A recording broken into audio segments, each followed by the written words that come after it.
Lannister really a Targaryen? And Azor Ahai? Tywin Lannister's always hated his son Tyrion. He says it's because his beloved wife Joanna died giving birth to him. But what if it was more than that? What if the real reason he hated Tyrion was because he was never his son at all? And I would let myself be consumed by maggots before mocking the family name and making you heir to Casterly Rock. Why? Why? You who killed your mother to come into the world, you are an ill-made, spiteful little creature, full of envy, lust, and low cunning. Men's laws give you the right to bear my name and display my colors, since I cannot prove that you are not mine. And to teach me humility, the gods have condemned me to watch you waddle about, wearing that proud lion that was my father's sigil and his father's before him. Aerys Targaryen, the Mad King, was known to have been infatuated with Joanna Lannister. She was a lady at his court at the same time that Tyrion was conceived, and it's possible that Aerys either seduced or raped her and impregnated her with Tyrion. Consider that, beyond his stature, Tyrion looks nothing like the other members of his family. The Lannisters, including Cersei and Jaime, all have golden blonde hair and green eyes.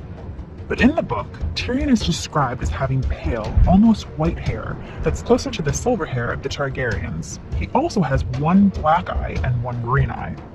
Tywin hated Tyrion, to the point where he repeatedly tried to have him killed. He placed him in the vanguard during the Battle of Green Fork, and he sentenced him to death for killing Joffrey, even though he knew he was innocent. Tyrion Lannister, in the name of King Tommen of the House Baratheon, first of his name, you're hereby sentenced to death. This is particularly baffling because Tyrion is his only legitimate heir. As a member of the King's Guard, Jaime is forbidden from marrying or having children. Only Tyrion could carry on the family name. If he was dead, Tywin could not pass his castle on to his own children. I want what is mine by right. Jaime is your eldest son, heir to your lands and titles. But he is a king's guard, forbidden from marriage or inheritance.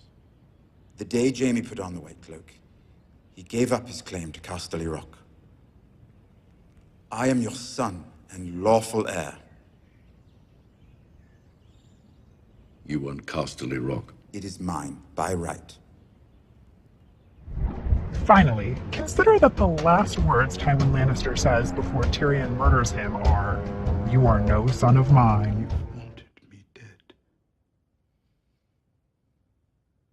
Yes. But you refused to die. You're no son of mine.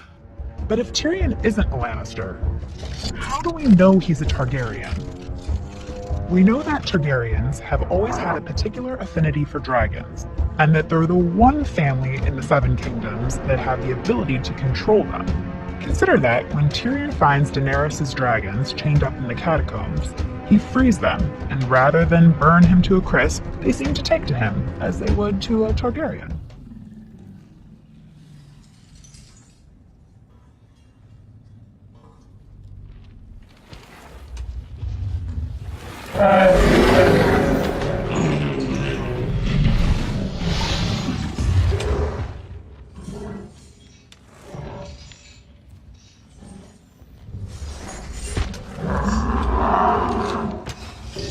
And if Tyrion actually is the son of Aerys, then that means he could possibly be Azor Ahai, the reincarnation of an ancient warrior whose return has been foretold in prophecy and who must be a Targaryen. According to the prophecy, Azor Ahai will be reborn amidst smoke and salt. At the Battle of Blackwater, Tyrion laid a trap with fire and burned a fleet on the salt water of Blackwater Bay.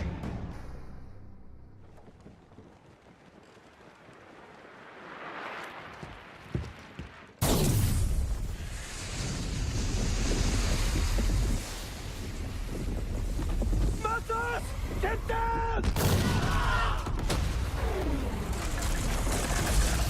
He entered the battle as a shrewd and conniving dwarf, but was knocked down, and reborn as a great warrior who defended his kingdom.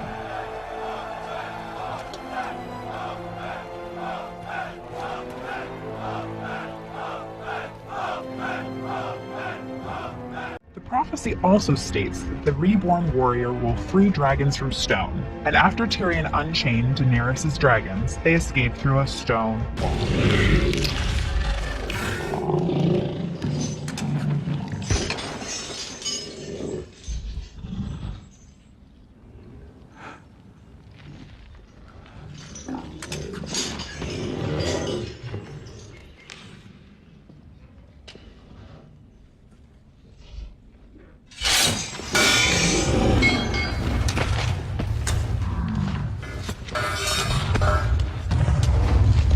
Finally, in order to fulfill his destiny, Azor Ahai had to kill the woman he loved. Tyrion also killed the woman he loved, when he murdered Shay for betraying him with his own father.